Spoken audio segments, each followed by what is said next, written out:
বীরভূম সফরে মাননীয় মুখ্যমন্ত্রী আগমনের তড়িঘড়ি কোর কমিটি বৈঠক।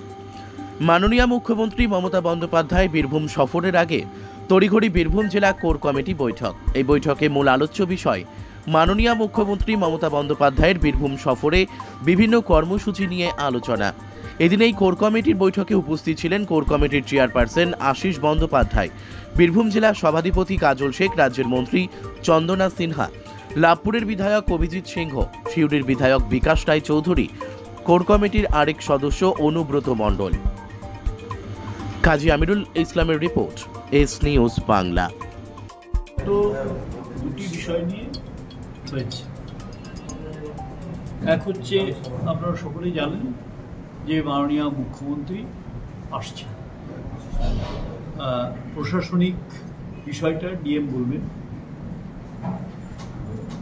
আর মিছিলের যে পদযাত্রার যে বিষয়টি মমতা বন্দ্যোপাধ্যায় যে বাংলা ভাষা বাঙালির উপর অত্যাচার এই বিষয় নিয়ে যে পদযাত্রাটা হচ্ছে, সেই পদযাত্রায় বিষয় নিয়ে আমাদের সবাইকে আমন্ত্রণ জানানো, সবাই থাকবে এখানে। আমাদের আজকে সভায় মূলত আমাদের আপনারা জানেন যে 9 জন কোর কমিটির সদস্য, তার মধ্যে 7 জনই উপস্থিত ছিলেন।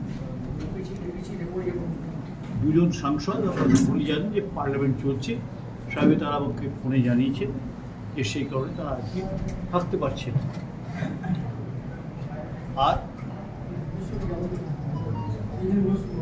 পদযাত্রায় অংশগ্রহণ করার জন্য আমরা মূলত দুটো 21টা ব্লক কমিটি এবং 6টা টাউন কমিটি, তাদের সকলকে আমন্ত্রণ জানানো হয়েছে।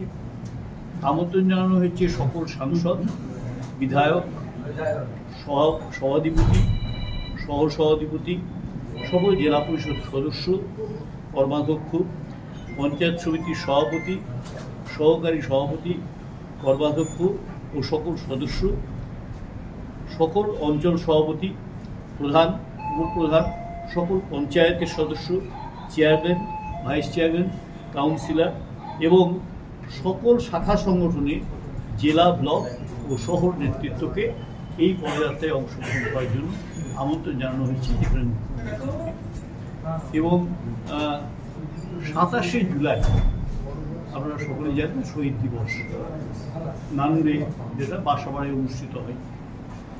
তো সেখানে আমাদের সকল সদস্য কোর কমিটির সকলেই সেখানে অংশগ্রহণ করবেন এবং জেলার সব নেতৃত্বকে আমন্ত্রণ জানানো হয়েছে অংশগ্রহণ করার জন্য। মুখ্যমন্ত্রী আসছেন বীরভূমে, তার আশা, তার রাজনৈতিক এবং সরকারি যে কর্মসূচি, পুরো বিষয়টা যদি আপনি বলে দেন, কবে আসছেন, 27 তারিখে কখন আসছেন, এই বিষয়টা মাননীয় জেলা শাসক। আমরা শুধু আমাদের পার্টির কথাটা বললাম যে তিনি আসছেন, তিনি বাঙালির যে অসুবিধা, যে আঘাতপ্রাপ্ত হচ্ছে বিভিন্ন জায়গায় গিয়ে, আমাদের শুক্রাবাদে আপনারা জানেন, পাইকরে জানেন, আমাদের পরিযায়ী শ্রমিকদের সেখানে আটক করে রাখা হয়েছে, গ্রেপ্তার করা হয়েছে, অত্যাচার করা হয়েছে। তো স্বাভাবিকভাবে তারই বিরুদ্ধে যে প্রতিবাদ সভা, তারই বিরুদ্ধে মানুষকে সচেতন করার যে সভা, সেই সভাটার ব্যাপারেই আমরা বেশি জোর দিচ্ছি। পদযাত্রা কোথা থেকে কোথায় হবে? এটা এখান থেকেই হবে আপনার এই মূলত চৌমাথা মোড় থেকে, যিনি আমি বলছি যে যেটা হবে সেটা হচ্ছে যে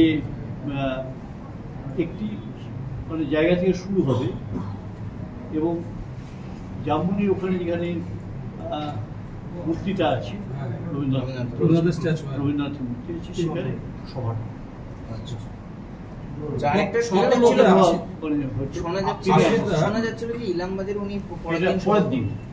পরের দিন সেটা ইলামবাজারে হবে। ইলামবাজারে সেটা সরকারি প্রোগ্রাম। আশিস দা, বলছি যে জেলা থেকে মোটামুটি কত লোক টার্গেট করেছেন আপনারা? মুখ্যমন্ত্রী লোক আসবে, গোটা জেলা থেকে ব্যাপক লোক আসবে, সেটা আপনারা দেখলেই বুঝতে পারবেন। একটু কি ব্যাখ্যা করা যাবে যে কোন কোন বিধানসভা থেকে? জেলা থেকে লোক আসবে। ওরা জেলায় সবাই আসবেন, মাননীয় মুখ্যমন্ত্রী আসছেন, আপনি এটা ভাবছেন না কেন? আমাদের জননেত্রী আসছেন, হ্যাঁ তিনি হাঁটবেন, তিনি আসবেন, তার সঙ্গে সবাই হাঁটতে চাইবেন। আচ্ছা, মুখ্যমন্ত্রী যে কর্মসূচি নিয়েছেন এটা মানে করার পরে মানে জেলা থেকে কি কি প্রস্তুতি নেওয়া হবে, কিভাবে এই বাঙালিদের উপর আক্রমণ সেটাকে কিভাবে যেভাবে আমরা নির্দেশ পাই, আপনারা জানেন 21 তারিখে আপনার মঞ্চ থেকেও মাননীয় মুখ্যমন্ত্রী একটা বলেছিলাম, ওইটা করেছি, স্বাভাবিকভাবে আমরা তারই সেই নির্দেশ পাই। জেলার কোর কমিটির সদস্যদের সঙ্গে কি কোনো আলাদাভাবে বসার কোনো এখন মানে কোনো সংবাদ আমাদের কাছে নেই। আপনারা কি আলাদা করে মুখ্যমন্ত্রীকে কিছু জানাবেন বা কিছু বলবেন? মুখ্যমন্ত্রী যা বলবেন সেটুকু মানব। ঠিক আছে।